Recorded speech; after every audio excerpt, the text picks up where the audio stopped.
Bonjour, bienvenue à la révision du module 1. Je m'appelle Michelle et je serai votre facilitatrice pour cette formation en ligne qui est intitulée Introduction au programme de parrainage privé des réfugiés.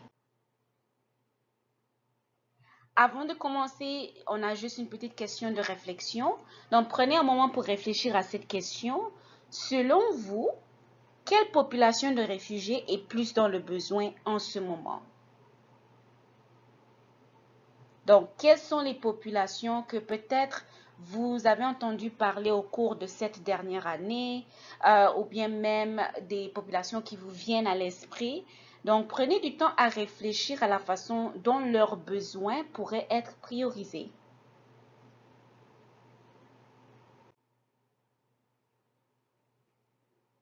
Quand on pense aux réfugiés dans le besoin, on peut facilement croire que ce sont les réfugiés palestiniens ou bien même les réfugiés afghans, les réfugiés syriens ou les réfugiés d'Ukraine.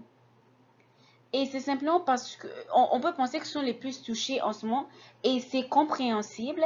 Et ce sont effectivement des populations qui traversent de graves crises, mais cependant, ce sont des populations qui vous viennent immédiatement à l'esprit simplement parce qu'elles font généralement partie des principales nouvelles.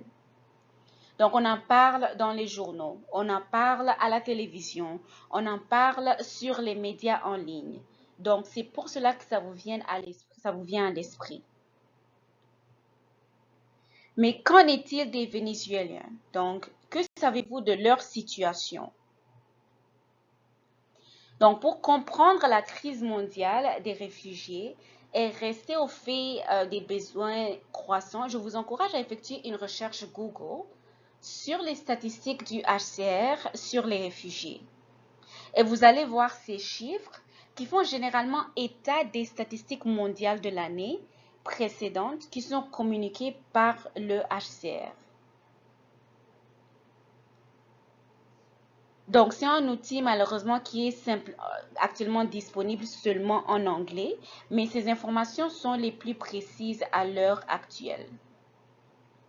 Donc, comme vous pouvez le voir, au milieu de 2025, 117,3 millions de personnes dans le monde ont été déplacées de force et parmi celles-ci, il y a 36,4 millions qui sont des réfugiés mandatés par le HCR.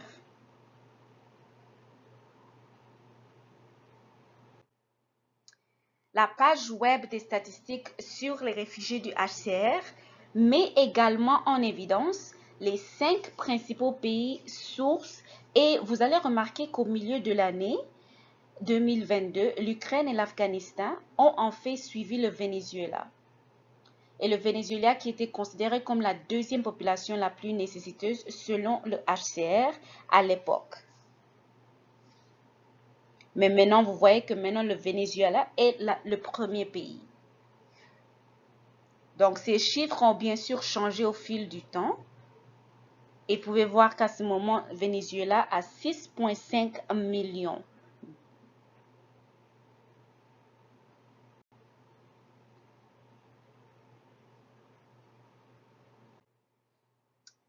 Je vais maintenant faire un examen rapide du module 1, mais je vais également faire une petite... je vais aussi ajouter nos coordonnées à la fin si jamais vous avez des questions que vous avez à propos de ce qu'on vient de voir, à propos des informations qu'on vient de partager. Donc, si vous avez fait la lecture du premier module, vous allez vous souvenir que nous avons parlé de différents types de personnes déplacées. Le premier groupe de personnes déplacées est appelé les réfugiés. Donc, ce sont des personnes qui ont fui leur pays, donc leur pays d'origine. Ils craignent d'être persécutés ou bien ils ont fui leur pays à cause de la guerre ou des violations des droits de l'homme. Ils ne peuvent pas retourner dans leur pays d'origine et ils ont obtenu le statut de réfugié soit par HCR ou bien soit du pays d'asile où ils ont fui. Donc, on a les réfugiés et on a aussi les demandeurs d'asile. Demandeurs d'asile, ce sont des personnes qui ont également fui le pays d'origine vers un autre pays. Ils sont enregistrés par HCR ou dans le pays d'asile.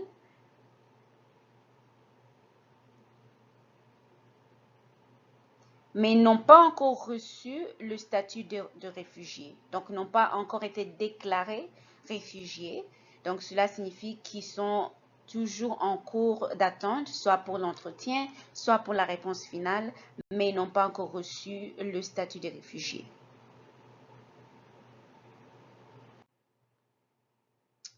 Le troisième type de déplacés sont les déplacés internes.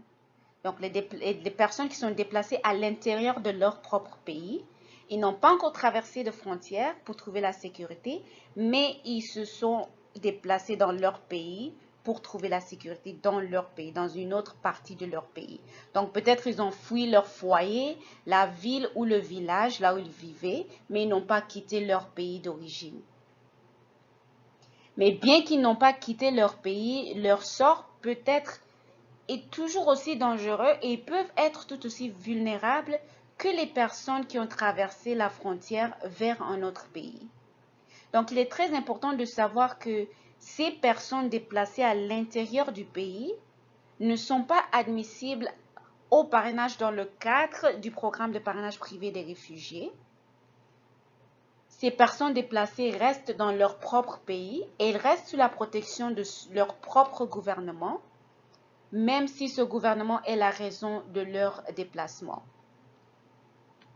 Donc, contrairement aux réfugiés, ils sont en cavale chez eux et ces personnes ne peuvent malheureusement pas être parrainées par des particuliers, par des groupes de parrainage.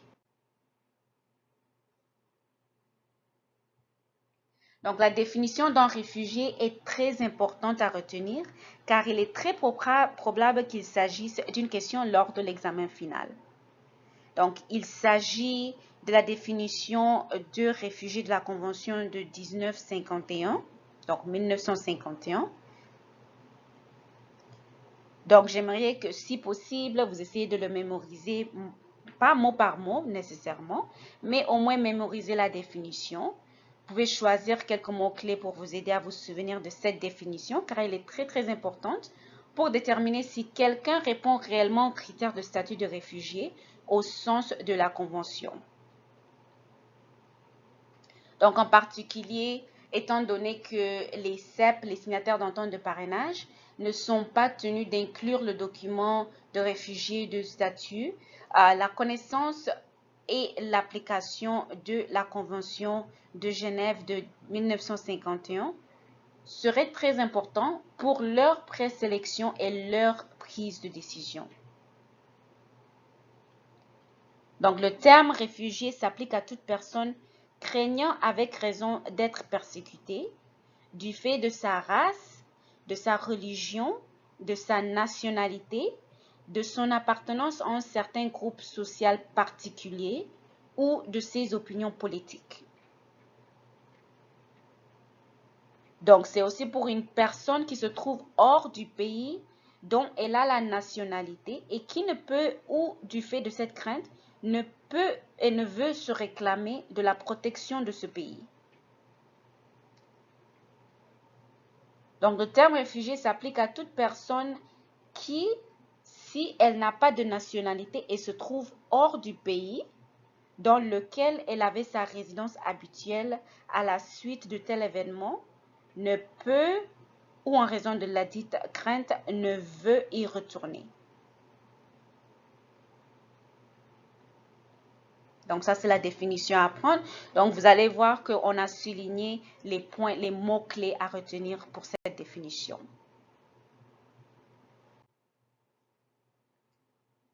Donc, la détermination du statut des réfugiés, c'est un processus juridique, ou bien même, vous pouvez dire administratif, par lequel un gouvernement ou le HCR détermine si une personne demandant une protection internationale est considéré comme un réfugié en vertu du droit international ou du droit régional ou national. Malheureusement, dans certains pays, ce processus n'existe plus du tout. Donc, lorsque nous parlons de détermination du statut de réfugié, vous devez vous rappeler que le HCR ou le pays d'asile peut prendre la décision de déterminer le statut de réfugié de la personne. J'aimerais dire que le HCR souhaite idéalement que chaque État détermine lui-même le statut de réfugié et peuvent suivre les directives qu'ils fournissent et évaluer en utilisant la définition d'un réfugié. Il y a cependant des pays qui n'ont pas la structure, donc la structure juridique, pour pouvoir fournir cela. Et dans ce cas, le HCR, donc si le pays ou bien l'État le permet, dans ces cas, le HCR sera l'organisme qui prendra cette décision. Mais il y a aussi d'autres pays, c'est une combinaison des deux. Donc, c'est l'État et le HCR qui prennent la décision. Le Canada fait ses propres déterminations du statut de réfugié pour les demandeurs d'asile qui arrivent à nos frontières. Donc, ils sont communément appelés ici demandeurs d'asile. Et juste pour réitérer plutôt, ces personnes qui sont déjà au Canada pour demander le statut de réfugié ne peuvent pas être parrainées par le secteur privé. Donc, ils ne peuvent pas être parrainés sous ce programme de parrainage privé des réfugiés puisqu'ils sont déjà ici à l'intérieur du Canada faisant une demande de réfugié. En ce qui concerne les réfugiés à l'étranger qui sont parrainés, vous vous souviendrez peut-être du module 1 que les groupes de 5 et les répondants communautaires doivent inclure un document de détermination du statut des réfugiés afin de pouvoir parrainer un réfugié. Les signataires d'entente de parrainage n'ont cependant pas besoin d'un document de détermination du statut de réfugié. Donc, ils ont une entente différente avec le gouvernement du Canada, mais quand même, ils doivent évaluer si quelqu'un répond à la définition de réfugié au sens de la Convention.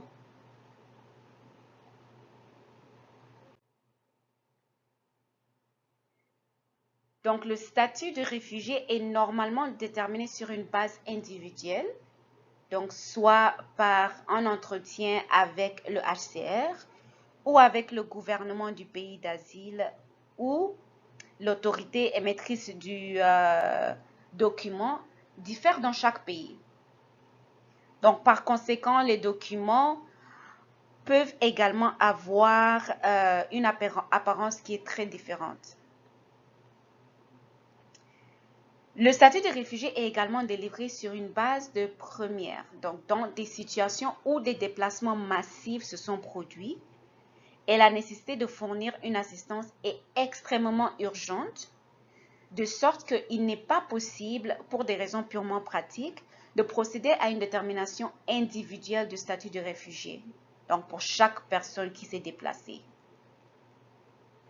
Par exemple, il y a la crise des réfugiés syriens. C'est un très bon exemple dans ce cas, là où il y a la première connaissance, donc il y avait un déplacement qui était massif vraiment. Donc une reconnaissance générale ou une reconnaissance prima facie a été faite à ce moment lorsqu'il était clair pour le monde que les Syriens sortaient en masse par milliers. Donc, cependant, recevoir la reconnaissance prima facie du HCR ne signifie pas que les réfugiés n'auront pas à passer par le processus de sélection d'admissibilité du Canada, puisque le Canada prend ses propres décisions en matière de réinstallation, indépendamment de la reconnaissance du HCR.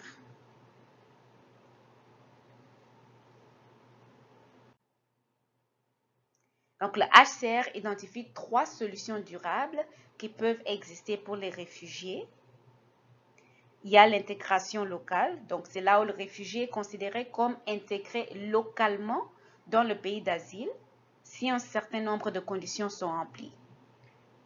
Donc, ces conditions sont qu'ils peuvent se déplacer librement dans le pays, ils sont autorisés à travailler, donc à gagner leur vie, les enfants sont autorisés à aller à l'école, il n'y a pas de menace de retour forcé dans leur pays d'origine. Donc, c'est là où on peut dire que maintenant, ils sont intégrés localement. Une autre solution durable, c'est le repatriement volontaire. Donc, le retour libre et informé des réfugiés dans leur pays d'origine, dans la sécurité et la dignité. Il y a aussi la réinstallation. Donc, c'est là où il y a une réinstallation dans un pays tiers autre que le Canada, qui offre une solution durable à ceux qui sont particulièrement vulnérables et qui ne peuvent bénéficier des deux autres solutions durables. Donc, la réinstallation est également un mécanisme de partage des responsabilités.